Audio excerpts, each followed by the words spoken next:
I will introduce our resource speaker for today, Mr. Raymond Mon Abrea. He is a co-chair of Ease of Doing Business Task Force on Paying Taxes and founding chairman of Asian Consulting Group, the Philippine first tax hub of SMEs in the Asia and Pacific, and founding president of Center for Strategic Reforms of the Philippines Incorporated, an advocacy partner of BIR and the DTI on ease of doing business. He is also recognized as one of the outstanding young person of the world and 10 outstanding young men in the Philippines.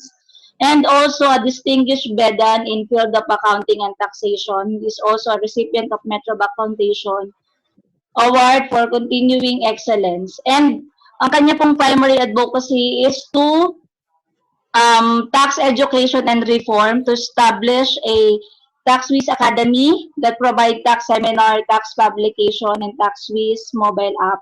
He's also a best-selling author of Got a Question About Taxes.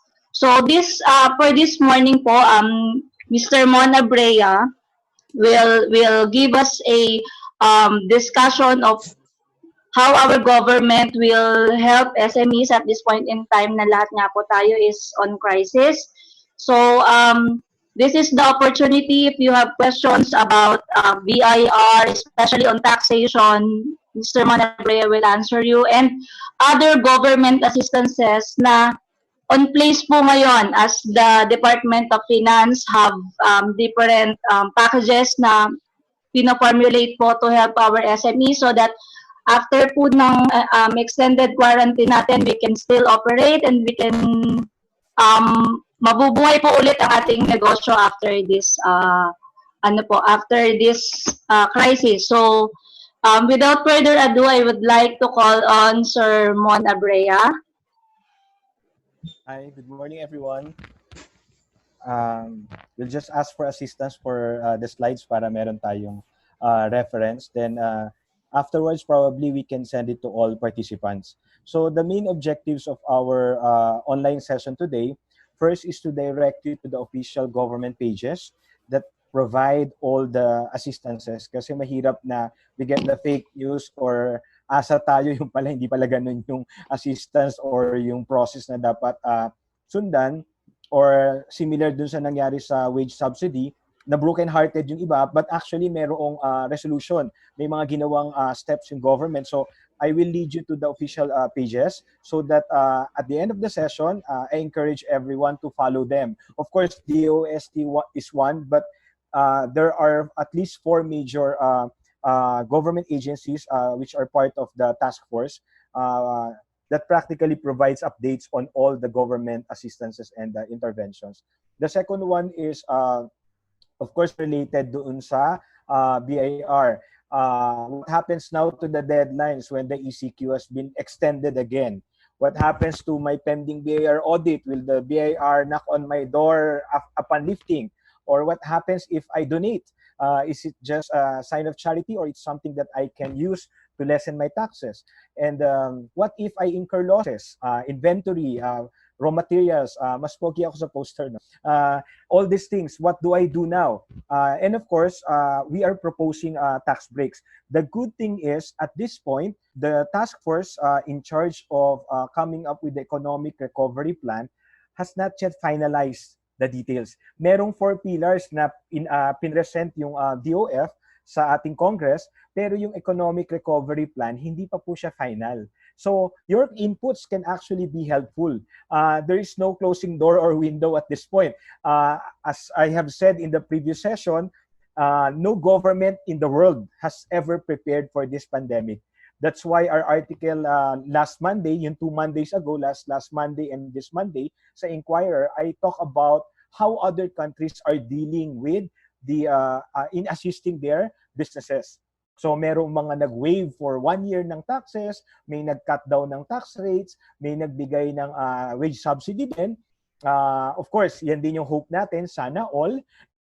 I think they are responding to it. I am very positive that with the updates that I'll be giving you today, you will find hope na all your employees will be covered sooner or later. Huwag lang po tayo maging impatient.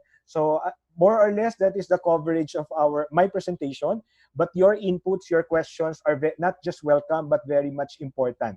Kasi po baka meron kayong insights na kailangan makarating sa ating mga cabinet secretaries or sa presidente. Again, rather than ranting, let's not waste our energy, our social media in having all those negative vibes. Magtulungan po tayo, let's help our government. And today is one way of helping our government. I am not from the government, but I honestly believe sharing the right information, sharing good tips and advices at this point in crisis para hindi tayo malost. Okay? So next slide, please. I think the next 4 slides will deal with the pages. So I know by now, this is my article last Monday, small businesses have incurred debts and losses. With increasing, if ECQ gets further extended. So don't think that nobody knows that. The government knows that, our congressman knows that, EBFI, DOST, everyone knows that. We are all incurring debts and losses. In fact, a more important concern now is how do we bounce back? We should be thinking about it now. And rather than just waiting for assistance from the government, how can we actually assist the government or help our government, help us, and help other businesses? I think that should be our mindset. So for the next 4 slides, I would like to share with you the official pages. And I beg you, more than the K-drama and all these beautiful Facebook pages, let us all follow these pages and share the updates so that more people will be assisted and will be informed na kahit medyo disappointing yung ibang effort dahil medyo mabagal, there are things, they are moving. So sana tumulong na lang tayo. Next slide, please. So this is of course, the National Task Force Against COVID-19. Yung mga nagtatanong, anong ginawa, saan napunta yung budget, anong ginagawa, nasaan yung report ng presidente. Remember, in the Bayanihan, We Heal as One Act, every Monday, the president is required to submit a report to the Congress. This page also shares that. On top of that, all the interventions of the different government agencies, makikita po natin dito. Pero tignan niyo naman po, nasa 17,000 lang yung nag-like or nagpa-follow dun sa page. So probably that's the reason why most of us are at a loss or that we are all crying out loud, government, what are you doing? This page will tell you what our government is doing because there are a lot of things that they are doing and probably we can prompt them if our barangay or our local government are not necessarily following what the task force or the national government is claiming that they are extending to us. Kasi tandaan niyo po, na-download na rin po yung amelioration funds sa mga LGUs, na-allocate na rin po sa iba't ibang departments. Kung kulang, that's something that we should raise as a concern. Kung hindi nakarating, then we have all the right to demand if the national government claims that we ought to receive it. Okay? Next slide. Next slide po. Of course, the Department of Finance, because they are on top of, backtrack lang isa, because they are on top of the budget. As I have mentioned, the 1.4 trillion with 4 pillars socio-economic strategy has been presented to Congress, pero hindi pa po final yung bounce back plan or yung economic recovery plan. And I think if you later on we'll show those pillars, mapapansin nyo medyo mix up din siya sa sources and uses because there are those which were granted by ADB, there are those which were already allotted to the different government agency. But I think what is important are those which our participants today can avail or apply on para meron tayo makuhang assistance from the government. Next slide. Of course, the DTI primarily because they are in charge of the businesses. So DOST is helping with, they have their own program, but DTI is really in charge in terms of price control, in terms of linking that or opening the or allowing different industries to already function, whether during the enhanced quarantine or the general community quarantine. So kung meron po tayong dapat puntahan pagdating sa mga trade policies, DTI po siya. So they have at least 197,000 likes. It's funny kasi these are government pages that are espousing or promoting all the information or cascading the information about government assistances, but very few ang likes nila. So sana yung mga participants natin, you can all follow them kasi they are mandated to practically give us information. Next slide.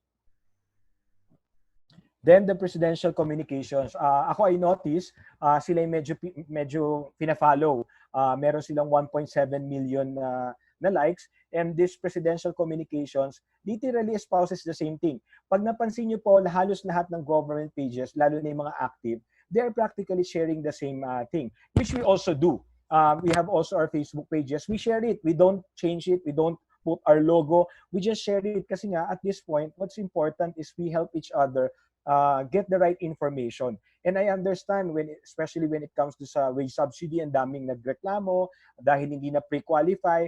But all your concerns, especially after session 1, we raise it to the concerned government agency and they responded right away. I think that's the good news kasi diba, ang isang na-raise na concern is parang ang dami-daming agency, iba-iba yung information na binibigay, nakakalito, sino ba talaga yung susundin. The Anti-Red Tape Authority issued a memo right away na merong magkakaroon ng one-stop shop or parang Bayanihan Center in terms of information, and that will consolidate all concerns. Then, ni-raise din yung sa SB Corp. I remember, Nadia, ang sabi, hindi daw sila, dinisqualify daw sila ng SB Corp dahil may existing loan sila. It was also clarified through the help of our EBFI trustee, si Ms. Sonia yun, di ba, Nads? It was clarified, SB Corp said, no, everyone is qualified. Meaning, per category, kung small, medium, kung micro, small ka. Pero kahit may existing loan ka, in this crisis, you can avail. So, that is the output of our session last time. And I'm very happy kasi I was part of it. Even if I'm the one talking, I did not resolve your problem. It's the government who actually responded. So thank you to DTI, to ARTA, who respond, and SB Corp. And through EBFI, we were clarified. At yung isa naging pending, yung wage subsidy. In a while, I will also discuss the clarification. They responded as well. So again, at this point, we need to help the government help us. I understand, medyo nagpapanik na, iba na frustrate na, nadidisappoint na. Huwag kasi kayo masyado manood ng K-drama, naapektuhan na kayo. So, you need to clear your mind. You need to focus on the positive and how do we actually bounce back all together. Okay? Next slide. And of course, I'm happy to share that our pages are also very active in sharing information. CSR Philippines, as the advocacy partner of DTI, ARTA, and BIR, relentless yan. Every day. In fact, minsan kapopost pa lang ni BIR, sinishare na ni CSR Philippines. Minsan nga, hindi pa na-share ng ibang government pages, na-share na ni CSR Philippines. But when it comes to tax updates, lalo na yung what to do with my audit, what to do with the donations or my losses, the ACG, Asian Consulting Group, provides free tax information and updates. Again, iba po yung opinion. Mag-ingat po tayo sa mga blogs or yung mga rantings or comments sa social media. Even if they supposedly bawal magkalat ng fake news, how can you control people giving their opinion? Kaya ako careful din ako doon. I allow our pages to release all this official information, CSR when it comes to government assistance and information, ACG for tax-related information. Kasi po, yung iba minsan sasabihin, hindi naman pala pwede to. I-experience lang ngayon. Baka naman yung taong nakausap niya or specifically yung office na na-contact niya, yung nagkaroon ng problem. So, those things, let's not, parang wag naman natin idamay lahat. Kasi parang nangyayari, once na nagkaroon ng bad experience, we totally disregard all the efforts of the governments. Then, of course, I encourage everyone to download our mobile app. It's for free. You can chat with us every day regarding your tax questions. Kasi po, ang ginawa namin, pag tax question, we don't answer anymore in all our social media. Nagkakagulo marami na yung social media. So, by just downloading the mobile app, TaxWizPH, we can just answer tax questions. And it's for free. Free to download, free to ask questions. I think that's the most important part. It's free. Next slide. Ito po yung sinasabi ko kanina na as of April 21, ensure there will still be updates and changes. The Department of Finance, through Finance Secretary Dominguez, has already presented the 4-pillar socioeconomic strategy. Ito yung nasa 1.4 trillion. But I think the most important item here are those that will concern MSMEs. And that's particularly the wage subsidy, which is amounting to 51 billion. But as I have mentioned, initial pa lang yan. So yung pre-qualification, marami naging issue. We will clarify that today. Then the NOLCO, yung iba sinasabi, ano naman pakinabang ko dyan sa NOLCO? I will explain a little bit ano po ibig sabihin nung expanding the net operating loss carryover as suggested by DOF. Of course, we have our own proposal, which is part of my tax breaks for small business article. I encourage everyone to check it on Inquirer or our Facebook page, Asian Consulting Group, tax breaks for small businesses. Nakalagay po doon yung based on my study and kinumpare ko sa ibang bansa at kung ano yung existing sa atin, ano yung magbe-benefit sa ating mga small businesses given the situation right now. Because I believe more than cash subsidy, we need relief, a tax relief that will allow us to move forward without being burdened by our obligation to pay taxes. Then of course, yung mga loans, I encourage everyone to go to the official Facebook page of the respective providers like kung ito po ay Land Bank, SSS, Pag-ibig, kung anumang loan or grants yung i-avail nyo. Let us not be swayed or persuaded by a lot of blogs or mga threads na commentaries. Let's go to the official page. Then there is this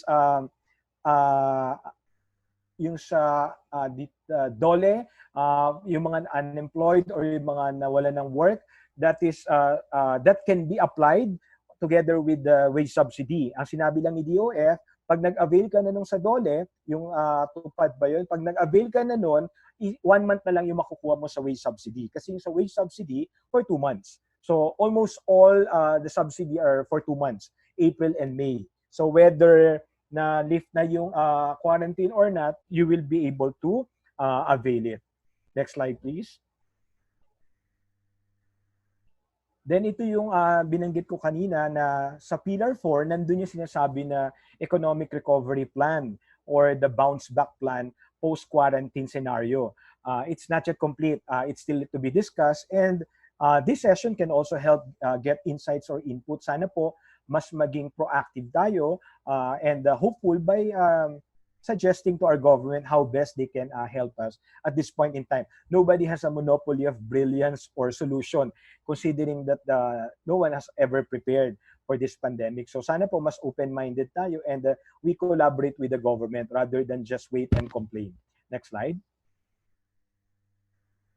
So ito po yung sinasabi kong good news. Marami pong nagsabi na hindi naman sila na pre-qualify or compliant naman sila sa SSS, compliant sila sa BIR. Pero bakit hindi sila na pre-qualify? Well, we have until Thursday, April 30, to submit our request or appeal for pre-qualification. So in short po, inopen na ni SSS BIR. They also provided the link and the email.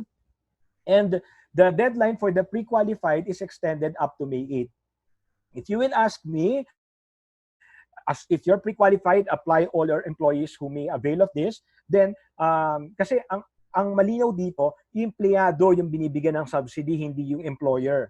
So, ang proposal namin, number 1, to cover all employees, regardless kung small or large yung company mo. Pag employee ka, you deserve a certain help or subsidy from the government.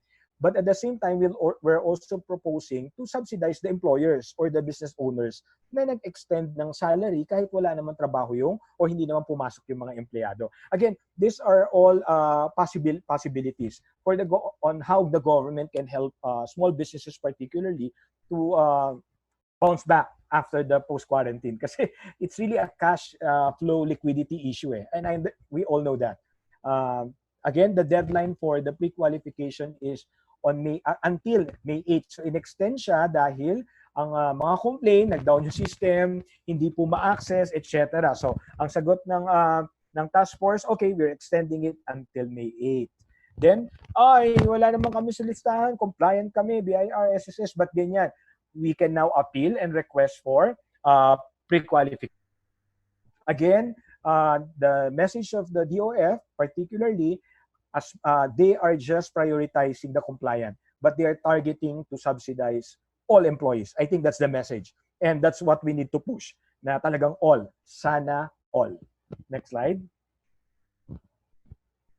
So, ito naman po yung sa release kasi naman baka naman hindi nyo alam kung kailan nyo matatanggap. Pagka po kayo ay na-approve na, ang unang tranche po or yung first 8,000 para sa NCR Region 4, I think they also identified kung ano yung sinitatanggap na 8,000 maximum, minimum of 5,000 parang sa social amelioration. So, check nyo na lamang po kung saan po naka-classify yung inyong business or saan po nakalocate, kung 8,000 or 5,000 above. May 1 to 15 po yung first tranche, meaning for the month of April.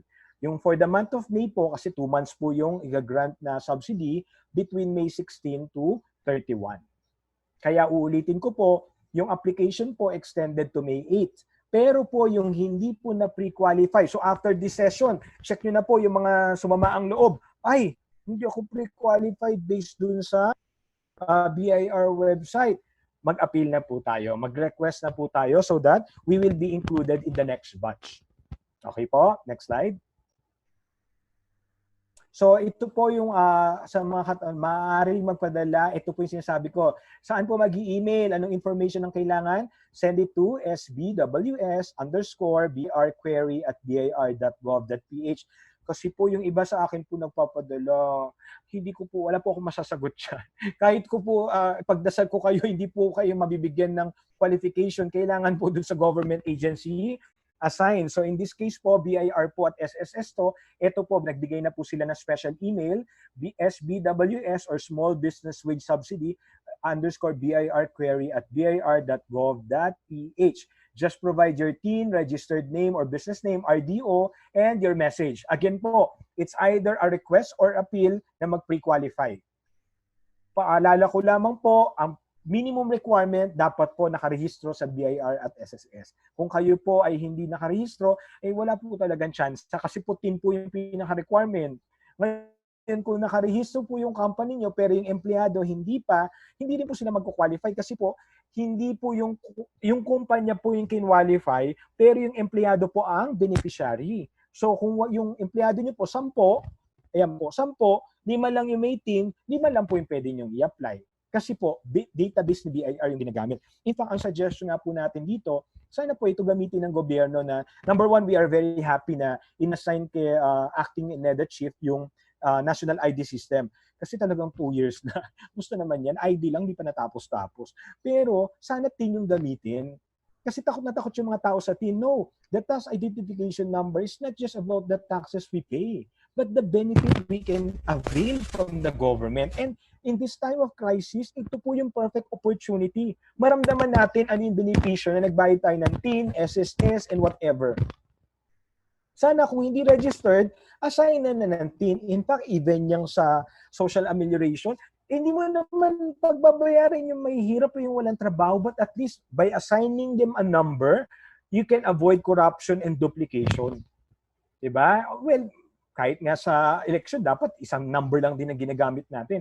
And I think that's the spirit of the national ID system. Sana lang mas magiging mabilis at yung TIN number maging major consideration kasi it will also address corruption among government officials, yung mga politiko. Kasi it will monitor purchases. So, ibig sabihin, kung walang pumapasok na income sa account ko, hindi ako pwede makabili ng property or mag-transact ng malaki. Kasi dapat based siya sa capacity ko, which is declared through my income tax payment. So I think that's the control as well.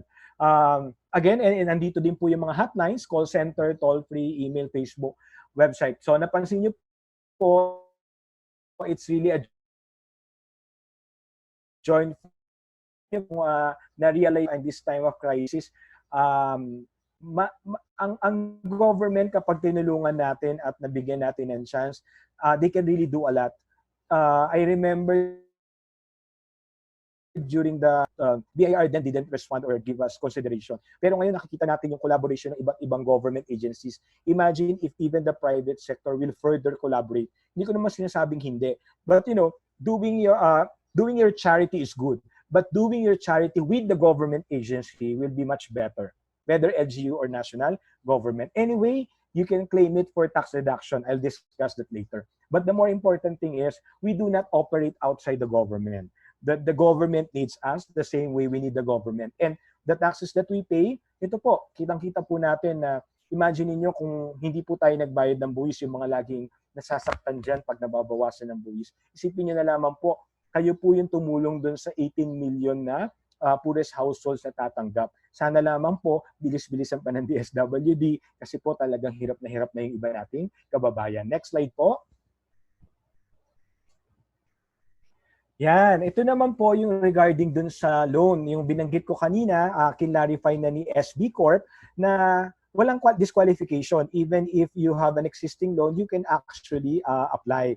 So, I am presenting to you through this slides the infographics prepared by a government agency. So, you can actually visit their official Facebook pages. Makikita niyo po ito, hindi po kami ang gumawa nito. We're just sharing it with you. So, dito po makikita natin 100% Filipino-owned micro or small enterprises operating at least 1 year. Ayan, 1 year. Oh, prior to March 16 ganun din naman yung sa SSS, di ba? Na-register, nakapagbayad prior to March 16. So, I think what is important here is, and take note the asset size should not exceed 10 million. Kasi nga, SB Corp is for small business corporation at ang threshold nila, 10 million ang asset size to avail the loan. 1 billion po yung pondong inallocate para po dito sa tinatawag nating P4 or P3, Enterprise Rehabilitation Financing Facility under sa pondo sa pagbabago at pag-asenso.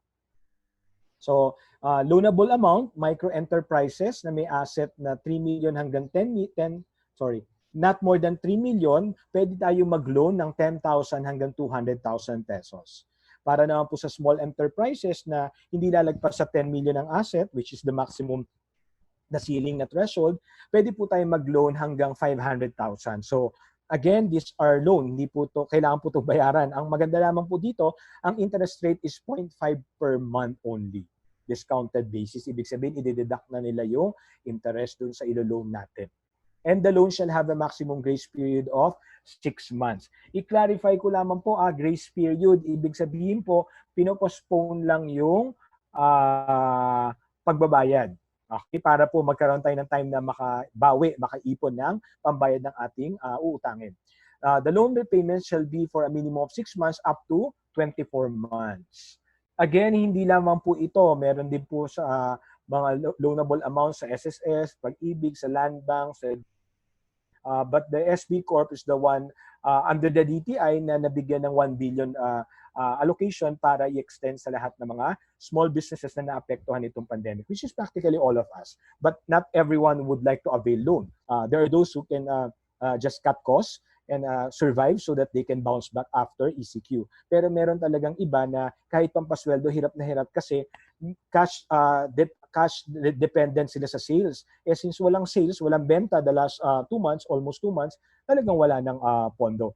Kaya nga, more than the wage subsidy, we also want the government to refund or allocate subsidy to business owners as well.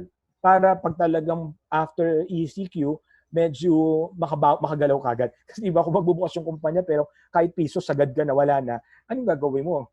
Magtititigan lang din kayo, di ba? Next slide. Now, I want you to take particular attention to this slide. Kasi po marami sa social media, in fact, meron din ako mga nakakasagutan kasi minsan po, lalo na pag bago ako matulog, mapagpatulog ako sa Facebook. Kasi nga, as I have said, ina-avoid ko po na nagpo-post ng opinion ko when it comes to BIR regulations. Talagang ina-amplify or ini-echo ko lang to inform the public. So, let me start with the Revenue Regulation 10-2020.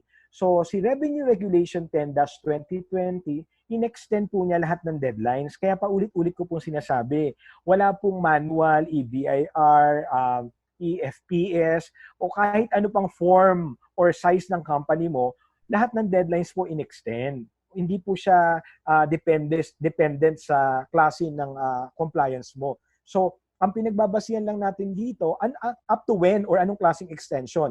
Uulitin ko po, the general rule, yung first ECQ before the extension, 15 days yung 30 days yung extension. Nung in-extend siya, nag-plus 15. Pero under RR 10-2020, makinig po tayo, malinaw po sa Section 3, unless otherwise mag-issue ulit ng memo ang BIR, ng regulation, sabi po ng RR 10-2020, If the ECQ is further extended or extended further, kahit balibaligtarin natin, in-extend ulit, and in this case, that's the case from April 30 to May 15, the deadline now will be 30 days upon lifting of the ECQ. Uulitin ko po, kung unless mag-i-issue ng bagong revenue regulation, ang RR 10-2020 po ang mag-a-apply, which is the latest na issue nila in relation to all BIR deadlines, as in all returns, kahit anong araw pa deadline yan, Batman yan, etc., or ITR, 30 days upon lifting. So, tentative po para sa mga nasa ECQ pa rin, May 15. So, kung matutuloy po yung May 15 na lifting, 30 days after nun, deadline na ng mga nag-due during the ECQ period. Again, we may need clarification from BIR, but at least for our peace of mind, it's something that we should not be worried about. Honestly, what we should be worried about right now is kamusta po yung compliance natin ng 2019. Honestly, ito po wag naman magagalit yung iba. Pag nag-business po tayo, hindi po pwede puro kikita lang yung concern natin. Dapat responsible din tayo ano yung mga dapat na bayaran natin o obligasyon natin sa government. A lot of us may have been remiss. This is an opportunity to study, to check on our compliance. Kumpleto ba talaga yung nabayaran natin? Tama ba yung naging computation? Hindi ko naintindihan, aralin natin while we are on a lockdown. Kung may audit po kayo, kaysa sa awayin niyo yung accountant niyo at makipagtawaran kayo sa BIR examiner, why don't you try to check kung sinunod mo lang yung tama, magkano ba talaga yung mabayaran mo? Baka mas nakatipid ka. And I assure you, based on my experience, the best strategy is to do the right thing, to comply, to pay on time and correctly. Why? Because the penalties are so much. 25% surcharge, 12% interest, and the assessment of BIR can really be very huge. Too much that you cannot imagine where to get that money. So, the best is to really comply. Now, meron po gusto ko po mag-avail ng amnesty. Ano pong klaseng amnesty? Kasi po, kung ang amnesty po na i-avail nyo is yung delinquent tax amnesty, extended din po siya. Kung ito po ay estate tax amnesty, yung may kinalaman sa titulo ng lupa na nakapangalan pa sa ating mga ninuno, next year pa po ang deadline yan. Hindi po kailangan ng extension.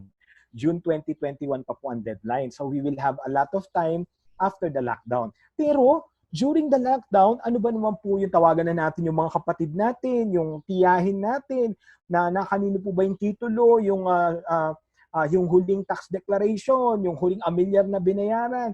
We gather the documents. Kasi po, madalas po, ang ating pong attitude, we complain for those we don't have yet. Hindi naman po natin ma-avail kaagad yung amnesty or makukuha yung subsidy. Pero yung mga meron na po tayo, nagawa na natin, baka po ito yung pagkakataon para itama at ihanda yung mga dokumento. So if you want to avail of the amnesty, prepare the documents now. If you have pending audit, prepare the documents now. If you want to pay taxes, compute it now. Sabi nga ng, this is actually just to share with you. I had a phone call from the father of James Reid. He was actually a bit concerned. Sabi niya, Mon, we should know when to pay our taxes. You know, it's important that companies and professionals, even artists, they should be able to secure a lot budget already for the taxes. Imagine that. And to think Australian si James, ang father ni James Reid. But they're very much concerned so that they can already prepare the budget when to pay. Just before we went online, I read the article that the MVP group has already allotted 1.4 billion for their advance payment of taxes. What does it mean? Kahit hindi pa po deadline, kahit po nag-extend, the MVP group will be paying already their taxes in advance, 1.94 billion in taxes. This is on top of the donations they make. The other day or last week, I shared in my social media, San Miguel Corporation donated more than 1 billion, donation, 1 billion. And on top of that, I shared in our page, it's not just the donation that makes me amazed. It's that San Miguel Corporation, for the longest time, is a consistent corporate and individual taxpayer. Bakit po corporate and individual taxpayer? Kasi po, Ayan yung ilaw ko, diba gumagalaw. Kasi po, yung si Ramon Ang, yung may-ari po ng San Miguel Corporation, top individual taxpayers on his own as an individual. Then San Miguel Corporation as a top corporate taxpayer. Ito po yung sinasabi natin mga heroes in this time of crisis. And them allotting budget to pay their taxes, thank you very much. Kaya po tayo, maliban sa anong tutulong sa atin ng government, how can we also help the government? And in our little way, through DOST, EBFI, we're also giving our share by providing the right information and encouraging. We are taking care of James Reed's taxes. That's why we are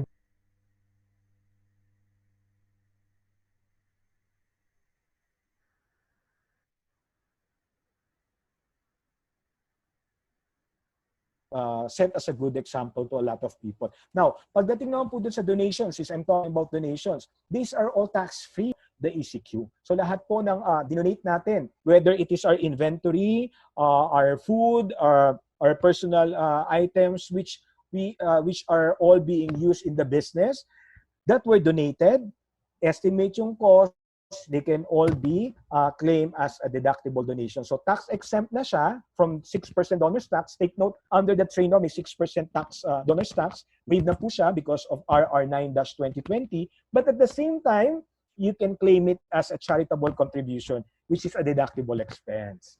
Then, yung sa losses naman, halimbawa, yung nasirang inventaryo, mga na-cancel na contract and equipment na nasira or whatsoever, any other form of losses, or yung mga debts, uncollectible debts, dahil nalugi din yung kliyente mo na kinukolektahan mo, we just have to issue demand letters as a proof na hindi na siya makukolekta. All these losses can be claimed as deductible expenses. Kapag ito po ay may kinalaman sa natural calamity or related dito sa pandemic, we just have to document it, and within 45 days, i-file po natin sa BIR after the lockdown na. So again, this will reduce our taxes and it will give us cash savings. Rather than give it to the government because it is due, we can use it to reduce our tax obligation. And these are good things which we need to know. Now, kung meron po tayo mga expired na resibo at kailangan natin mag-issue during the quarantine period or ECQ, pwede po siyang gamitin, in-note lang natin na expired siya but due to ECQ, we are issuing the expired receipt. Okay lang po siya. Extended din po siya under Revenue Memorandum Circular 41-2020. Then, yung sa delinquency tax amnesty po, may extend po ulit siya. June 8, may extend ulit siya. But of course, that's already after the lockdown. And yun, yung sa audit po, tulad na nabanggit ko kanina, yes, you don't need to be worried about your BIR audit, but you need to prepare. Let us not surprise ourselves. Alam na pala natin na may pending letter si BIR sa atin. We try to prepare now. And if you have questions, you have to download the app. I won't answer you through social media. Download our app. It's for free, and I will chat with you every day. I go online. Next slide po. May teriyaki salmon, teriyaki seafood. Now, these are our proposed tax breaks. Again, we studied this, and we hope that the government will really consider our proposal. So if you want to read about it, you can visit our page. 2 parts po siya, 2 Mondays published in Inquirer, tax breaks for small businesses. So just to briefly give you an idea, because we are also, I'm also publishing an open letter to our legislators because it needs a law para po mag-take effect po to. First is the general tax amnesty. I honestly believe that it will generate more revenues than rely on the BIR audit, especially after the lockdown. We really, tax is not really our priority. But if there will be an amnesty that will waive all the penalties and that will protect us from further BIR audit in the future, then as a tax advisor, I will recommend that to any taxpayers. I mean, we just have to compute how much will it cost us because the recommendation of Congressman Salceda is 3% of equity. What I'm recommending is 1% for micro business, 2% for small business, and 3% for large corporations, which is the standard more or less 3. But I am proposing a lower rate for micro and small kasi naman, diba?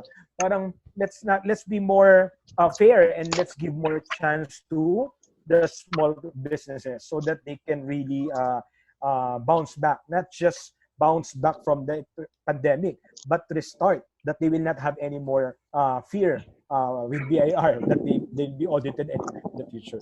Then, of course, the lowering of corporate income tax. Ito po samahan nyo ng dasal. Kayo, pag di nyo ako tinulungan, bahala kayo. This is the perfect opportunity to actually convince our legislators. We can't wait for 10 years. The DOF is proposing 10 years before we lower our corporate tax from 30 to 20. That's not acceptable, especially after the pandemic. 30 should be lowered down to 25 for large corporations and down to 20% for small corporations. I have presented the details. I will be publishing an open letter to our legislators kasi not all our legislators are tax experts. Again, let's help our government help us. Let's help our legislators legislate laws that will help our businesses. And hindi po ito ikalulugi ng gobyerno. In fact, we are encouraging more companies to register and more registered companies to declare the right income and pay the right taxes kasi mas mababa na yung rate. Then, ito yung tax credit or rebate for employees. Ginaya ko lang po ito, nabasa ko ito sa Australia, sa iba pang bansa. What they did, they provided, every 2 weeks, they provided a subsidy. But to all employees, walang discrimination, as in lahat. Basta registered employee ka, you will get that to every 2 weeks na subsidy. Diba? Hashtag sana all. Then, ang mas maganda pa doon, may subsidy din sa employer. So those who were generous enough to pay their employees during the pandemic or the lockdown in other countries, they also refunded the employer. Sa akin naman, pag malalaking kumpanya, baka naman di na nila kailangan. Pero diba, at least offer a maximum of, again, 8,000 per head. So kung nagpasweldo ka nung March, April, kahit di sila pumasok or nag-work from home sila, but efficiency is affected because we're not prepared eh. Even if you say that your employees are honest, people are hardworking, alam niyo po, kahit ako nung first 2 weeks, although may sakit ako nung first 2 weeks eh, yung K-drama, yung Netflix, ang kama, matitinding yan, tulad niya, nawala ng kuryente, antayin niyo po yung ilaw ko, magbabalik po yung ilaw, pero hindi po ako titigil. So, ayan na po, maraming salamat po sa mga ilaw, dumarating na po siya. So, ang importante po dito is that we will be able to assist our small businesses to, again, bounce back.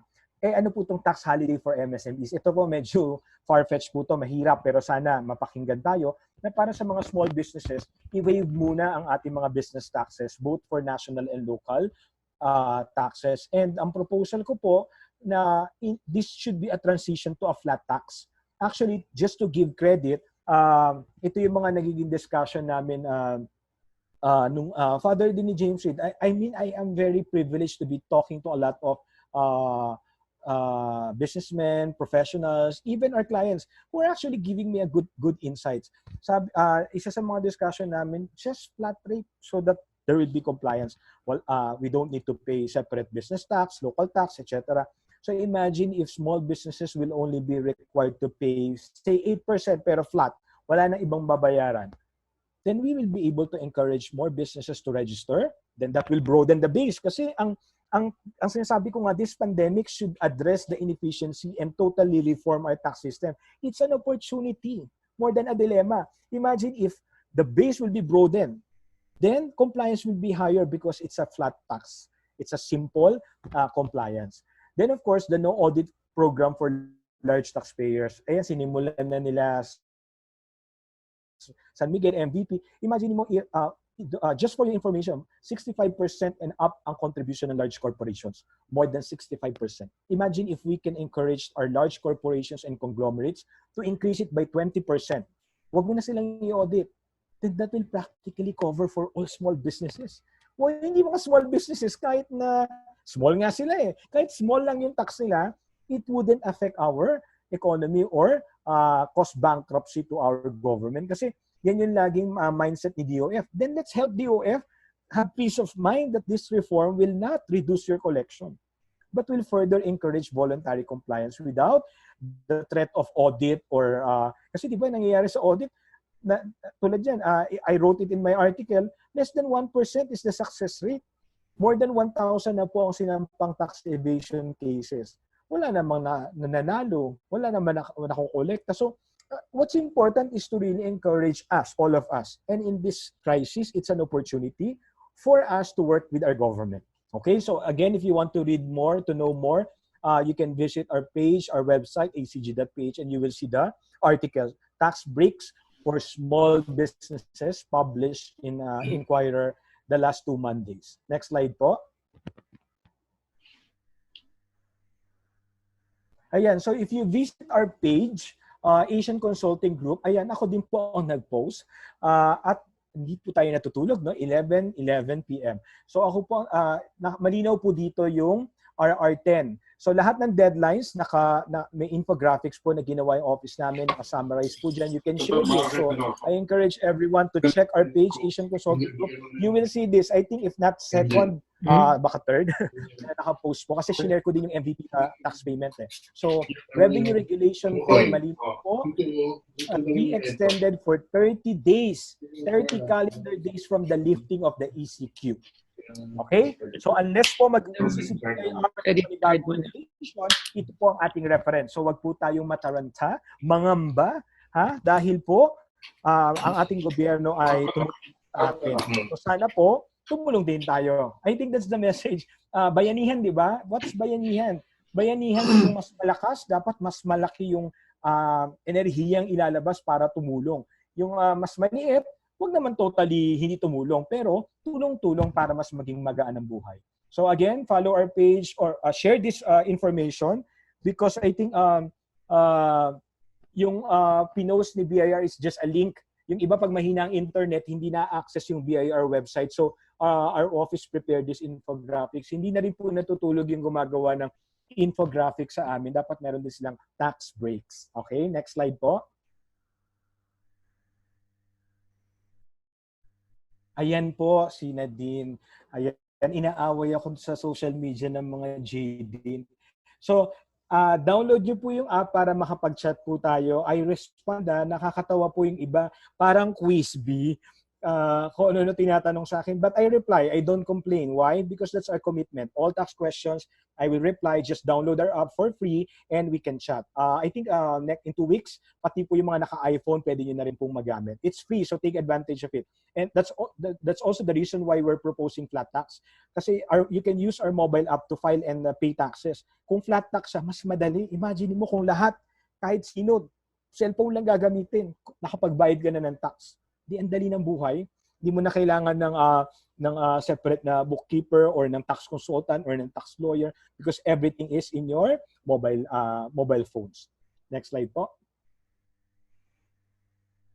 Ayan. So your questions, we will accommodate it so that we will all learn, and I'm happy to get to receive insights and recommendations so that we can discuss it with the concerned government agency. As I have said, this online session is not just about you learning, but you helping the government help us, small businesses, all of us, so that it will be more strategic and targeted para hindi po tayo, mas matulungan po tayo ng government.